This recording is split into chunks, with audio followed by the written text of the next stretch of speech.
So, and it's filming. And it's ready. Yeah. Okay, And when it's flashing like that, that means that it's filming. good. Well, I guess I'm on. Yeah, you are. All right. Well, And again, that was an ear scratch in case you didn't catch it. I'm gonna put it there and then I'm gonna move it back here after a little bit. All right, good enough. Just see how you. Good enough. What we're going to do, we're going to finish this semester somehow, okay? And what I've come up with, I'm going to hand out a study guide. Handout means I make it available to you. Same study guide I would have handed out had you been here. And we're going to work through this study guide, work through all these questions. Our topic is cancer this time, okay? I'm going to give you a study guide. I'm going to give you a fact sheet. I'll email those to you. And your test will be for you to fill out this study guide. Alrighty? It doesn't have to be my answers. It has to be some answers associated with the question associated with cancer, okay? You probably can get all this stuff off of YouTube, all this stuff off of Wikipedia or something. I don't really care where you get the answers. As long as you can learn something about cancer. That's my focus for this topic right here. I also want you to write me a paper of the topics on treatment of cancer. Standard treatment versus older treatment, okay? The standard, the old ones, and the new treatments for cancer. This is what I'm after. Well, our first question involves define cancer, list 4 carcinogens. Okay? I used to take a definition of cancer as uncontrolled cellular growth. I'm going to modify that into uncontrolled cellular division. So the first question, define cancer, I won't put the define cancer, but I will write up number 1 right here. Define cancer, uncontrolled cell division. D-I-V-I-S-I-O-N, uncontrolled cellular division, okay? Now we will look at how something can cause cancer, and we'll have that at a different focus right here. But let's list 4 carcinogens, 4 cancer-causing agents, all right? Now, you probably can do some of this right here without even thinking about it. For instance, what causes skin cancer? What causes skin cancer? Not the types of skin cancer that we have. We got 3 of them. But not the types of skin cancer, but what causes skin cancer? Well, the most obvious thing, especially this time of year coming into spring right here, is the UV rays. So I want UV rays, I don't want sun rays, I want UV rays. These are the carcinogens. UV rays cause skin cancer. Not worried about the focus of how it does it, okay? Not how it does it, but as far as listing some general categories of carcinogens right here. Okay? Another one that's in the news is involving Roundup. Roundup, a weed control. Okay, I'm going to put up Roundup up here as a possible carcinogen. Maybe it's proven, maybe it isn't, but the courts are paying on it right here. Roundup. Right? Roundup here causes a cancer of the lymphatic system called non-Hodgkin's lymphoma. Don't worry about that. Cancer of the lymphatic system. Lymph cancer.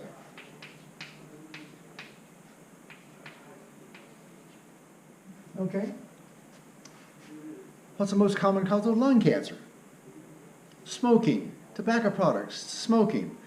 Now, I doubt that chewing is going to cause lung cancer, but chewing will cause mouth cancer. So I'm going to write down lung cancer. I'm going to write down smoking, okay?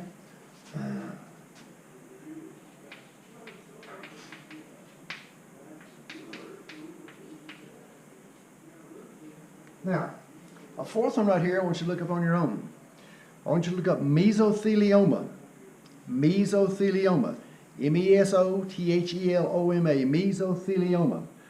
Look up Wikipedia. Look up YouTube. Mesothelioma. It's advertised, well advertised, about people that work in a certain industry, and the industry is no longer available right there, have a certain type of cancer, and it's called mesothelioma. So the 4th one is going to be on you. You look up mesothelioma, and you tell me what kind of cancer it is. I'll write out the word mesothelioma.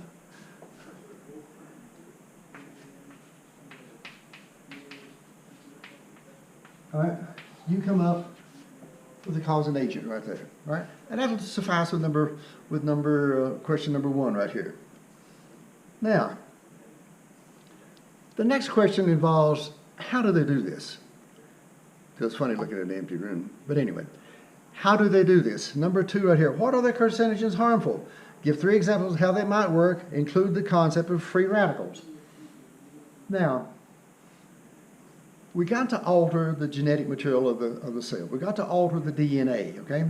The genetic material, the DNA, is going to be in the nucleus. Not all of it is. Some of it is in the mitochondria. But I'm not worried about altering mitochondrial DNA. I'm worried about altering DNA in the nucleus. So our second question is going to involve altering the DNA of the nucleus right here. Why are carcinogens harmful? Because they alter the genetic material of the DNA. All right? So question number 2, I'm going to erase this right here. Might be able to expand this a little bit later on. So question number 2.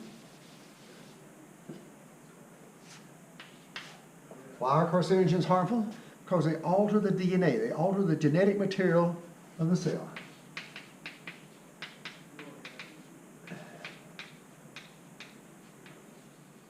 Alter the DNA in the nucleus. Okay?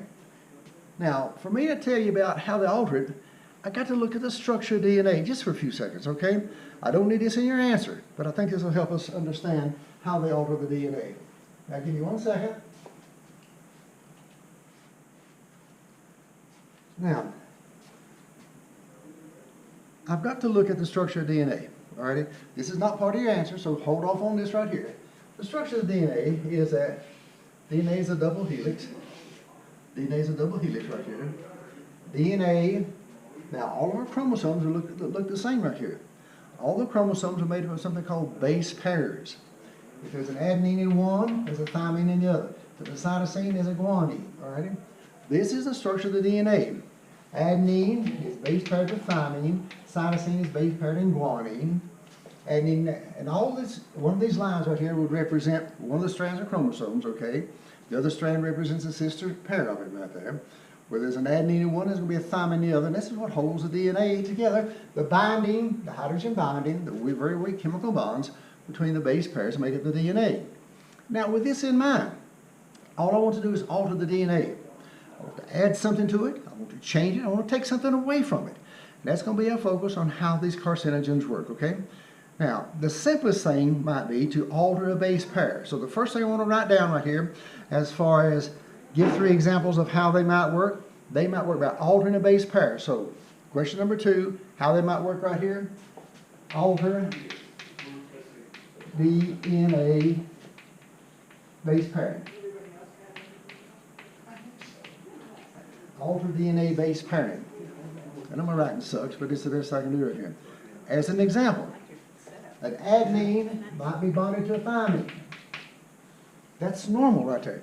But what if this carcinogen base paired an adenine with a guanine?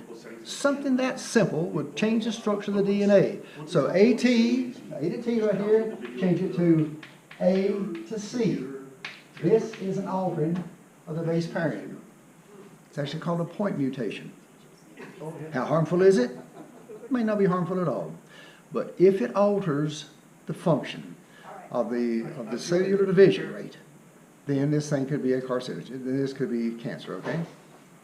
We can take a look at that if you want to. You're good? Sure. I'll let you do it, and then you press the button to All right. turn it off when you're done. Okay.